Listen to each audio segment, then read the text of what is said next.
Hydrate. Hydrate or dihydrate. All right. You ready? I'm ready. Cool. Welcome back to episode 2 of the Strengthen Your Herd podcast with Tiffany and Michael Castle.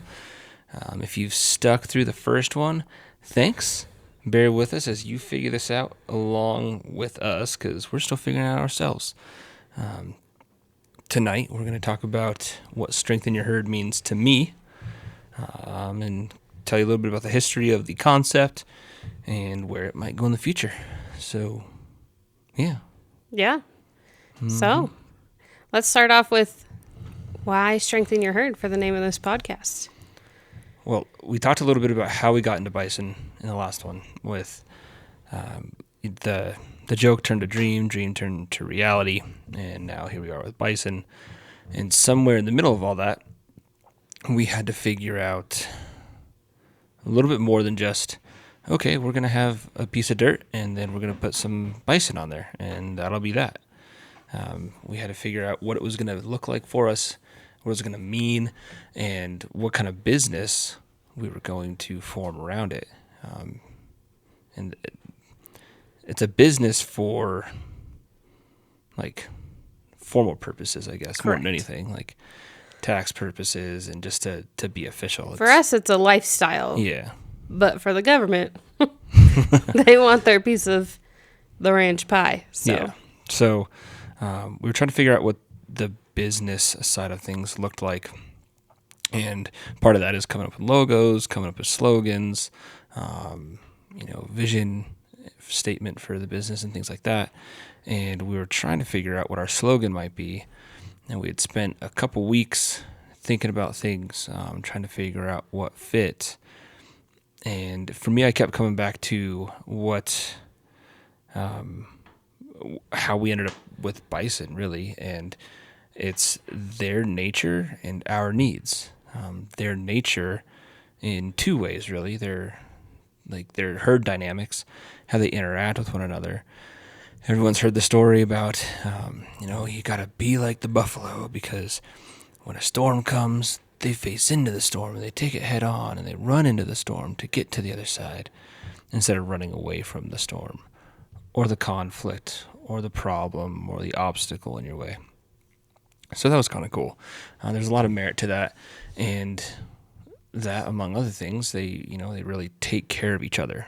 They protect each other. And one really good example of that is if you go to a sale barn and you see a pen of 5 bison go into the sale ring together, they all back their butts up to each other and they face out. They kind of circle the wagons, I guess you could say, and look out for one another like that. And it's something that we try to do ourselves. Mm-hmm. I think for those who haven't been to a sale barn, a good visual of that is you've got 5 bison in there and they stick all their butts together, so somebody is looking a different direction every moment, so that they can protect the person or the animal behind them, or to the left of them, or to the right of them. Mm-hmm. We've witnessed the herd coming together to protect a calf, to protect a mom and a calf. We've witnessed, unfortunately, some, injured animals and some funerals of bison, and to see the way that the herd interacts to help that animal the best it can is something that we found really fascinating about this animal in particular, and something that we think should be emulated in life. Mm-hmm.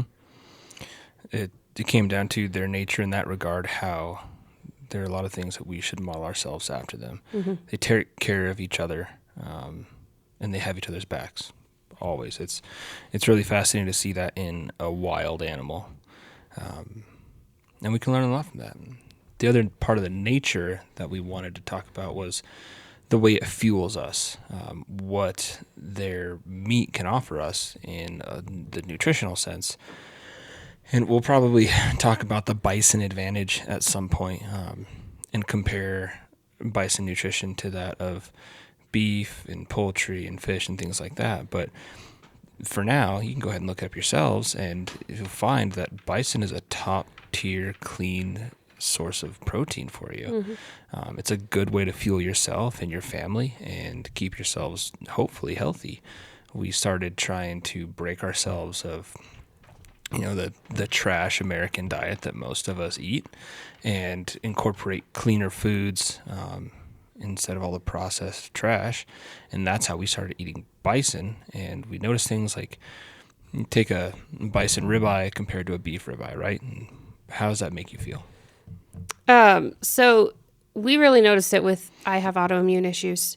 And when I would eat a beef ribeye or full of fat, which is delicious, I wouldn't do so great the next day. I'd have a flare. I would not feel well, things like that. But if I'm eating bison and the clean protein, especially a grass-fed bison, I wasn't feeling that way. I wasn't reacting. I wasn't swelling. I wasn't having GI issues, like those kinds of things. And we're noticing just like the difference between fueling your body and feeding your body.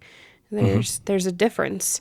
And we really noticed it in, switching from commercial grain-fed beef to the bison. Yeah. And we still eat a lot of commercial beef. Oh, yeah. It's still tasty. We still have a palate that has become accustomed to that. But bison, it's delicious, but it made us feel better too. And so that's why we started switching to consuming bison. So their nature, their herd dynamics, the way they take care of each other, and then also how they fuel us, and that comes down to our needs. We needed that clean source of fuel, and we needed to learn how to interact better by their example too. So that's where some of that nature and need came into play for us. Start getting into bison, trying to figure out what this business looks like, and as I just described, how the herd takes care of themselves in each other.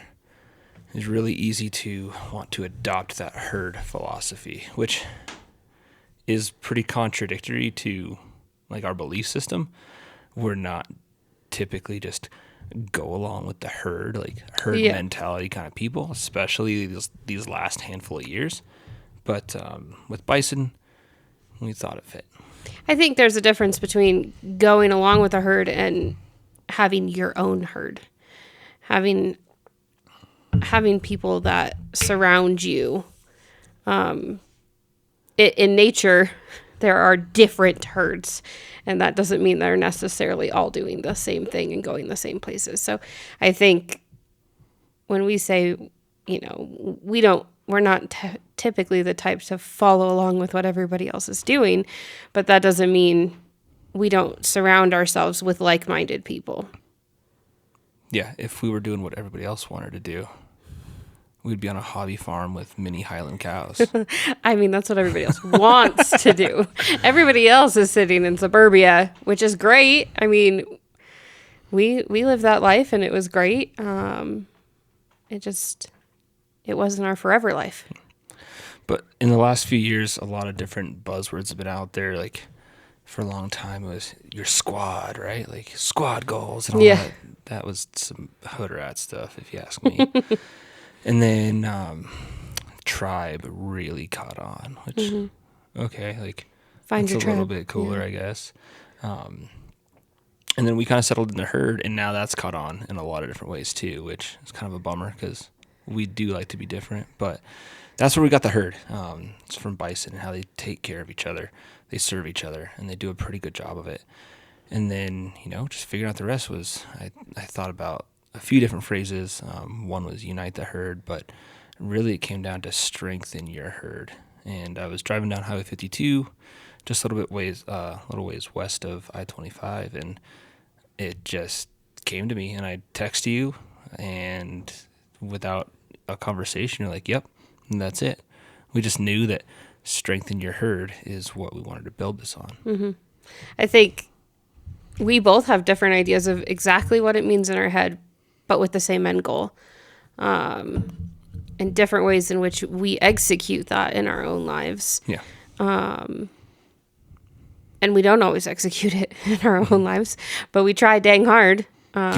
So I think that once we settled on that, I mean, there wasn't much debate between the two of us. We of course had to do some of the research, make sure, there wasn't a bison ranch in Tennessee using the same kind of thing.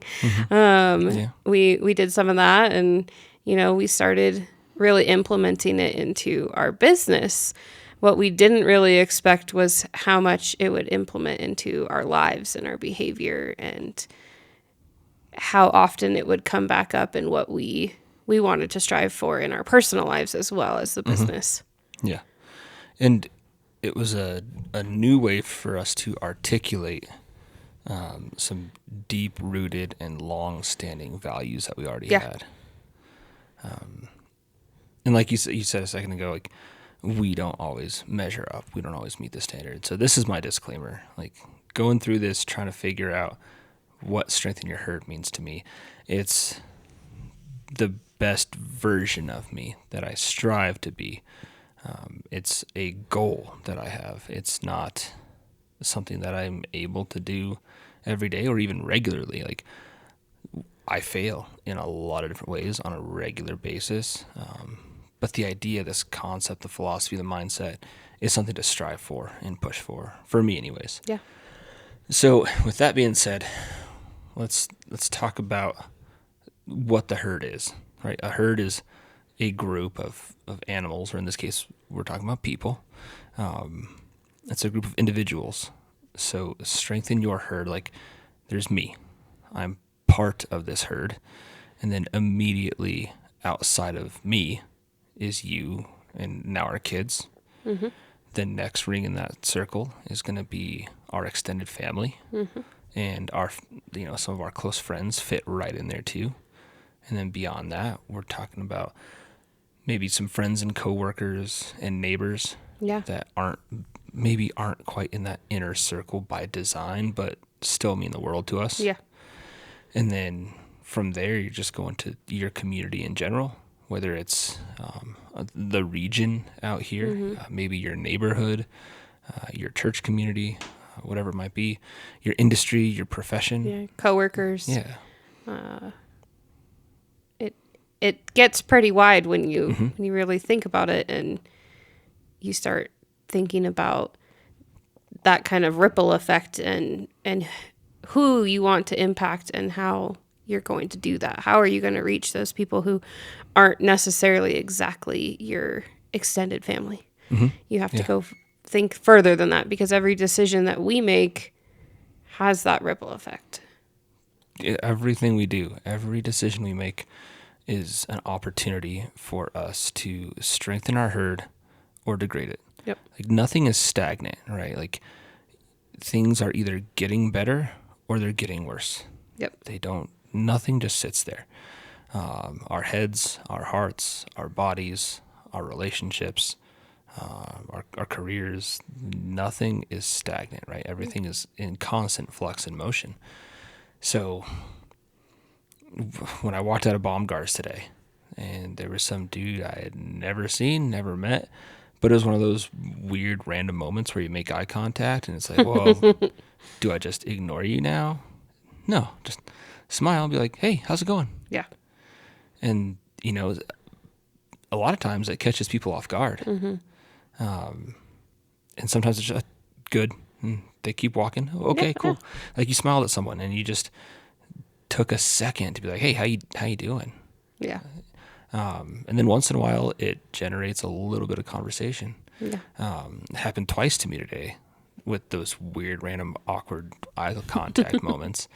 And both times, like, hey, how you doing? And the first one was like, oh, I'm doing all right, man. How are you? I'm like, I'm doing all right. Just trying to keep warm, because it was frigid today.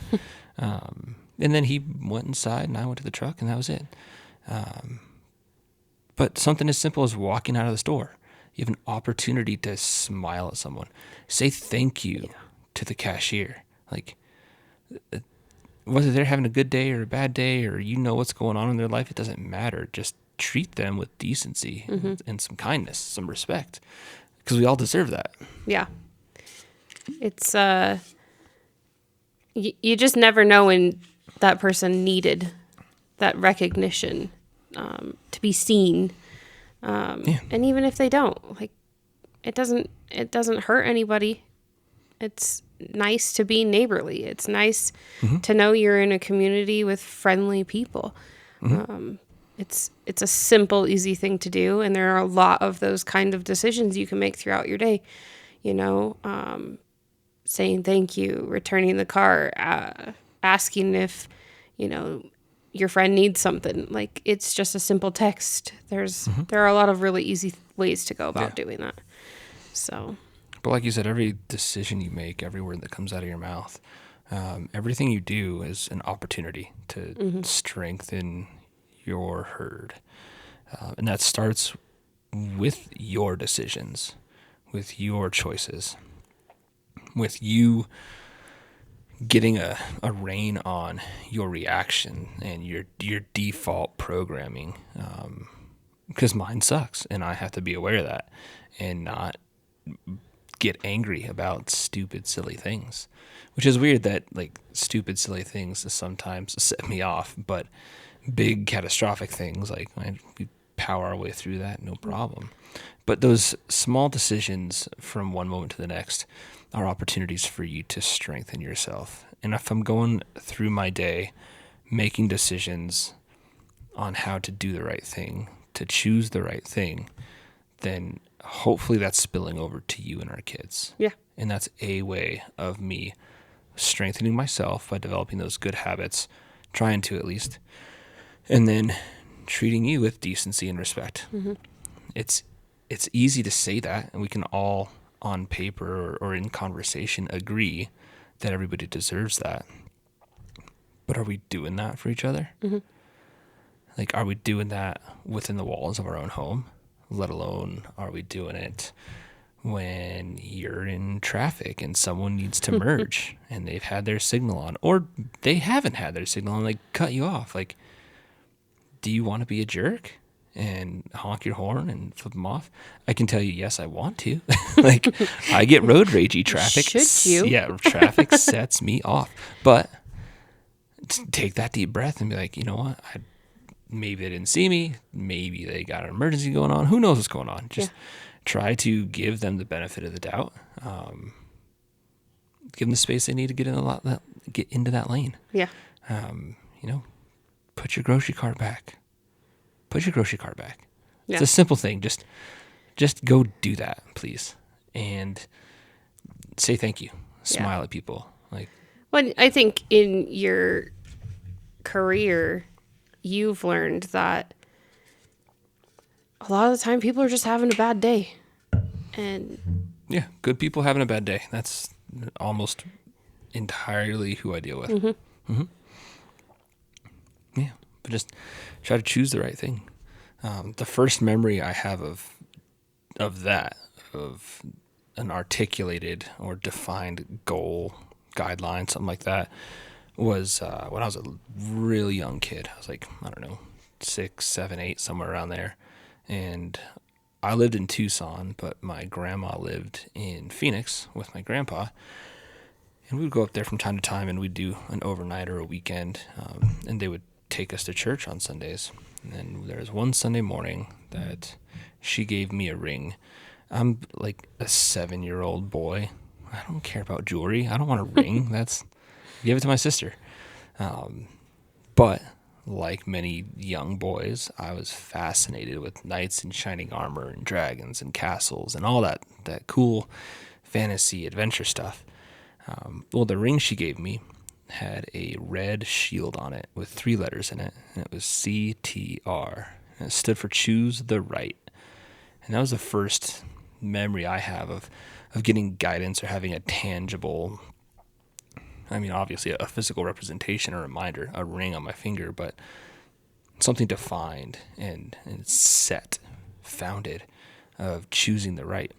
Of course, a lot of people in my life, my parents and other family members, had tried to teach me right from wrong. I wasn't just like a feral kid up until I got this magic ring. But this ring had CTR on it, and I thought it was the coolest thing because it had a shield, like a knight. And my grandma told me what CTR meant and started showing me what it looked like to choose the right going through your day-to-day life. And 35 years into life now, it's a tough realization, but usually the right thing, choosing the right thing, it's not usually what's best for you. Like it's not necessarily bad for you, but when you're choosing the right thing, it's what's best for other people. And it's giving of yourself to the people around you, your herd, to try and help them out, even if that comes at your expense. Yeah. It's not always the easy choice either, because it feels like you're losing, but what you're doing is giving back. Everyone around you is gaining. Yeah. And I was fortunate to have a lot of examples of service in my life. Both my grandparents served in church, and my grandma taught primary school, I think is what it was called. It was Sunday school for the kids. And that was always fun, and she just poured herself into those kids and giving them a godly foundation to build the rest of their lives on.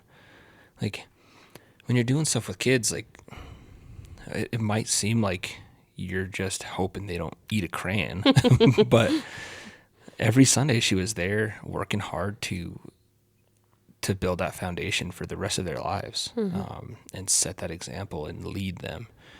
And when they ended up moving to Tucson from Phoenix, my grandpa got me into scouting, and I was part of a Cub Scout pack, and we would do community service projects. And keep in mind, I'm just a little kid, like 7, 8, 9, something like that.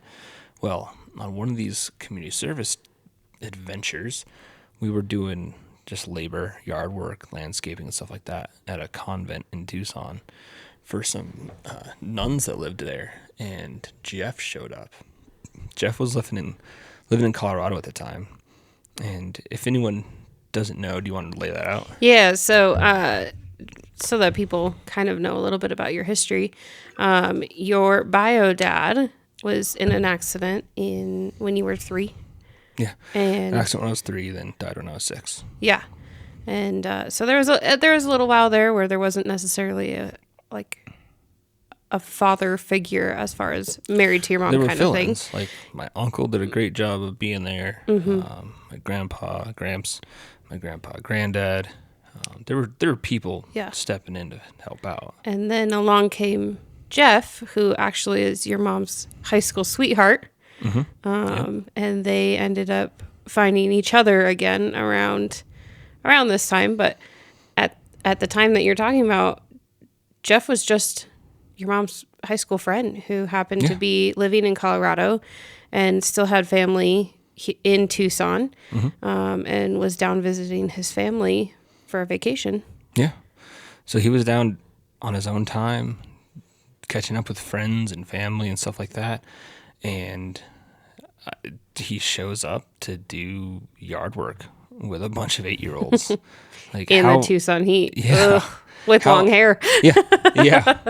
Like how productive could we have really been as 8-year-olds? But he showed up, and at the end of that day, I remember how grateful the nuns of that convent were of all of our effort combined, of course, because us 8-year-olds really made an impact. But they were specifically and especially grateful for Jeff and how hard he worked that day and how much he was able to accomplish for them. Because there were some big projects. I'm sure the moms were grateful too to have some muscle around. Yeah, exactly. And he had nothing to gain from that. He was just doing a nice thing. The right for thing. My mom and her kid and the Cub Scout pack and those nuns. Like, just showed up, busted his butt in Tucson heat, and I'm sure he doesn't realize even the impact that he had on you and the other kids and stuff. Like, Yeah. sure, it's nice to be thanked, Yeah. you know, from the nuns and from the moms and all of that, but he probably doesn't even realize what he demonstrated to you kids. Probably not. I don't even know if he would remember it, you know, listening to this, if he listens to it, because he better listen to it. All friends and family are required to listen to our podcast. But he may not have thought about that until listening to this again, or maybe refresh his memory. I don't know. But he had nothing to gain other than maybe a sunburn and a backache. But what he gave of himself that day to the nuns for the immediate, I guess, immediate benefit of those projects getting done, but the lasting impact that it had on me and the other kids in that Cub Scout pack. Who knows how far the ripple in that effort to strengthen your herd, strengthen his herd, that went. It's still something I think about today and something that I try to live up to. And I have so many stories like that, through scouting, through the social circles, and being the responsible friend, the one that's not out running around drinking and smoking and getting high and doing all the stupid kid things that stupid kids do. I was fortunate and blessed to have a mind to not get into that stuff, and it put me in a position where I was able to help my friends out. I was the designated driver over and over and over again, and I was happy to do it because it meant that I was helping them out, keeping them safe, and we were taken care of. It wasn't something we had to worry about. And, you know, it just, one thing turned into another, and between Boy Scouts and youth group and mission trips and community service projects and a lot of really good examples in my life, I started to learn that service to others is what it's all about. That's what fills your cup.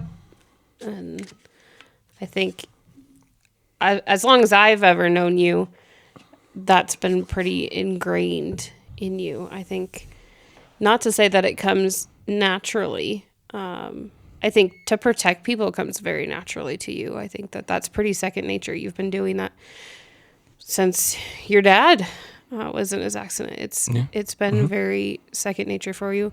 But the serving aspect is something that you have always kept in the forefront of your mind. And whether that comes second nature or not, I think that takes a little bit more effort for everyone to really think about that. But it's something that I have always noticed that you do. You know, little example, my parents need hay. And it's inconvenient, and you work nights and all that kind of, you get up and you drive an hour out of your way and you bring hay. Like it doesn't, you don't even think twice about some of that stuff. Hay is easy enough to figure out on a schedule, but when your mom was like, "Oh, we're getting a mini horse tomorrow," or in 3 days, whatever that was, and they had nowhere to put it. So I'm like, all right, well, I have to work tomorrow, but I'll see you in the morning, and I'll come throw up a little pen for you real quick. And that goes back to the, like, making the decision that isn't necessarily best for you. You only sleeping 4 hours that day is probably not the best decision for you, but it was so appreciated by other people in our herd, you know, things like that. And so I've always noticed and appreciated that you do consider serving people before yourself in so many ways and so often. And like you said, nobody's perfect, but you're a pretty dang good example for our kids. And that's what I hope that they get from you. So I hope so. I mean, that's the new focus in life come this year, is like not an inward look, but focusing more within the home than outside the home. Yeah. A refocus. You and I have had a pretty good go at it for taking care of each other, but really being able to help people outside the house too. And now we've got one here and another on the way that need us entirely to do that. And sometimes it's hard because that lesson of strengthening your herd and giving of yourself to other people, and what I focus on at work is before myself, is sometimes it means, sorry kid, I don't get to hang out with you today. Yeah. It's cold, the wind is blowing, and that couch looks really nice, and you had a good nap, so you're going to be fun to hang out with today. Yeah. But the neighbor across the street, their fence is down. Yeah. And I've got to go put wire up with them. And I've got to go weld this up for this person. And I'm going to be gone for a couple nights because I'm running to,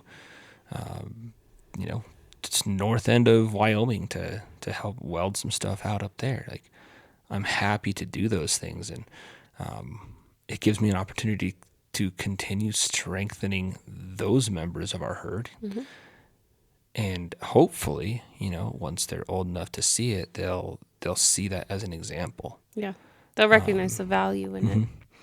I hope that I can balance it well, and I can show the kids that family does come first, but it's not the only thing that's a priority.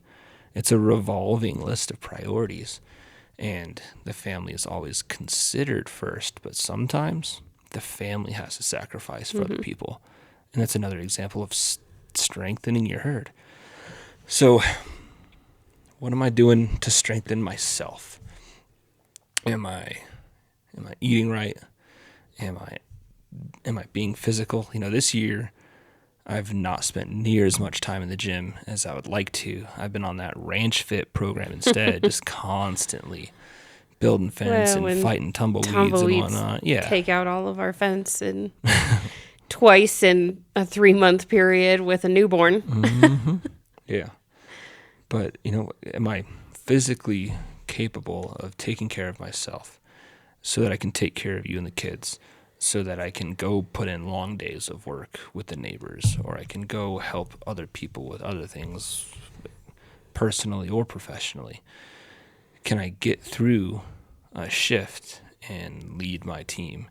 Can I get through a training without getting exhausted, or looking like a darned idiot for being a slob of a cop that wants to talk the talk but won't walk the walk? Am I taking care of myself and doing that stuff physically? And am I keeping my mind sharp? Am I learning? Am I seeking knowledge and different perspective?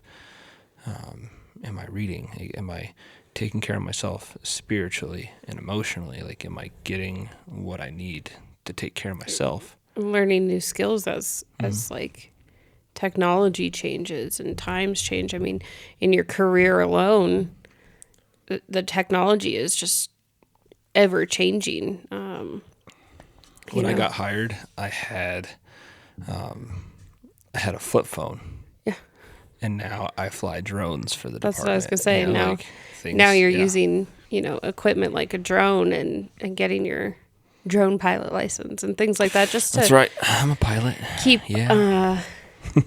bettering yourself again for your herd, for your coworkers, for your department, for that town, and bringing new assets through your skills. So you developing skills is contributing to so many other rings that surround you.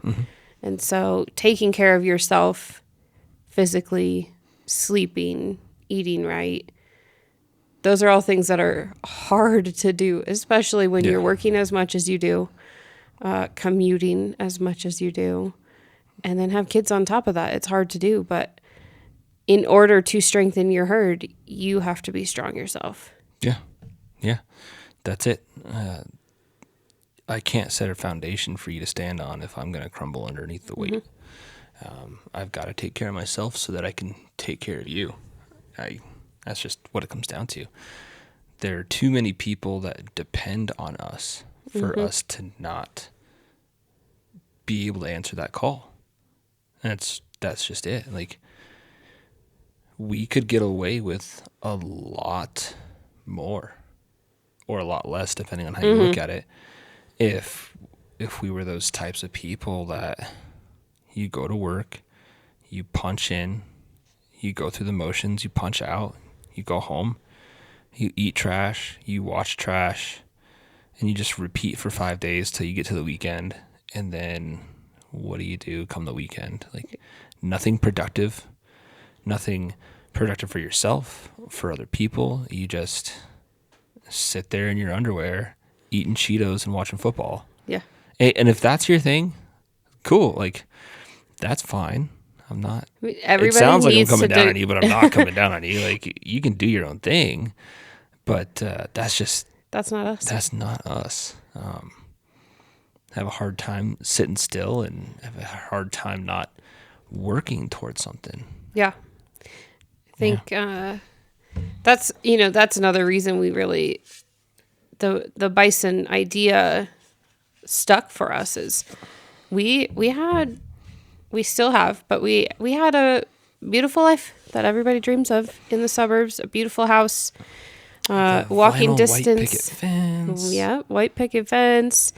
A damn HOA telling me to move my trash can. Yeah, well, No, we had walking distance to elementary. There was all these things we had going for us. Yeah.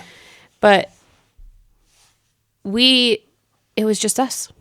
It was just the two of us living for the weekend, and it was on repeat. It was Groundhog Day over and over and over. The hamster wheel. Yeah. And or as our good friend Brian Ford phrased it, suburban doom. Yeah. Like suburban doom. Like, I remember when he phrased it that way because we were telling him what we were trying to do, why we were trying to do it. Get out of Firestone and do the bison thing. He's like, yeah, get out of suburban doom. I'm like, yes, Brian. That's what it feels like. Exactly. And so I think that, that the idea that we wanted to do more for people, not just more for ourselves. We wanted more for our family. We wanted more for, I wanted different for when we had kids. At that point, we were kind of just getting started trying to have kids. Little did we know it would be years and years and years later. But God had a plan for that too. Yeah, he did. And now we're gonna have two beautiful kids, and we, through taking this leap and strengthening our herd and chasing the bison dream, we have strengthened everybody else around us too, and that really was the goal. Well, we've tried. No, we've tried, and like, I have a hard time moving on from things and letting go of people and relationships that mattered to me. And lately we've come to find that some friends of ours that were really close friends, for one reason or another, don't seem to want to have anything to do with us. Yeah. And that's fine. And it's multiple groups. I mean, it started, when some of our friends were having kids before us. And despite the fact that we were all still trying at the same time, some were successful more quickly than we were. But, it's you see people kind of drop off and life changes, and they were there for the time that they were supposed to be. But we've definitely in the last couple of years honed in on who our herd is. And it's not to say those people aren't still part of it. You No. know, like if they called, like I'd answer the call. drop and I'd do everything whatever I and- could for them. And I know that they have left an impact on our lives. yeah, Hopefully we were able to leave a good one on theirs too. Things change, and the herd changes, and where you're at in life changes. And honestly, like geographically, things really change, Yeah. So it's not to say that anyone living in the burbs doing the HOA thing with the white picket fence and all that, like it's not. it's a That's beautiful fine. life. Yeah. It just wasn't for us. Yeah. And I know a lot of people that would like to get out of that. I know a lot of people that would like to get into that it. life too. And there's still strong members of our herd that do the right thing. They do right by their families and the people that they're around. They show up to work, put in an honest day's effort, and honest day's work. They put in good effort, and they're going about their business. Like, you don't have to be a rancher or live in the middle of nowhere or have any property at all to be doing the right thing or strengthening your herd. There's a million ways to do it, right? Like 2 + 2 and 3 + 1 both equal 4, Kelsey. But I always tell people that 2 + 2 and 3 + 1 are both 4. There's a lot of different ways to get to 4. Yeah. And doing right is 4. Yeah. Just get to that. Do the And right it thing looks as different best you for can. everyone. Yeah. Like you are 2 + 2 and I'm 3 + 1 and our friends are 5 - 1. Like it's, we all have our own way of doing that and serving each other. If your end goal is still is for the betterment of others, you're on the right track. Yeah. Before myself. Service to others. Strengthening my herd. Yep. That's it for me now. And it's changed throughout the years from growing up as a 8-year-old kid doing community service projects to high school to college and getting my EMT cert and then deciding to be a cop and training people at work and doing the SWAT thing. And now I'm a rancher-ish, kind of, sort of. People debate me on that. I'm like, well, whatever.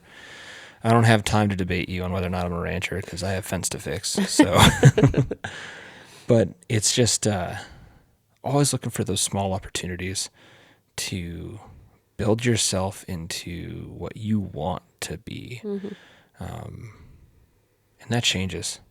Who I want to be today is different than it was a year ago. Oh, yeah. Definitely different than it was a decade ago.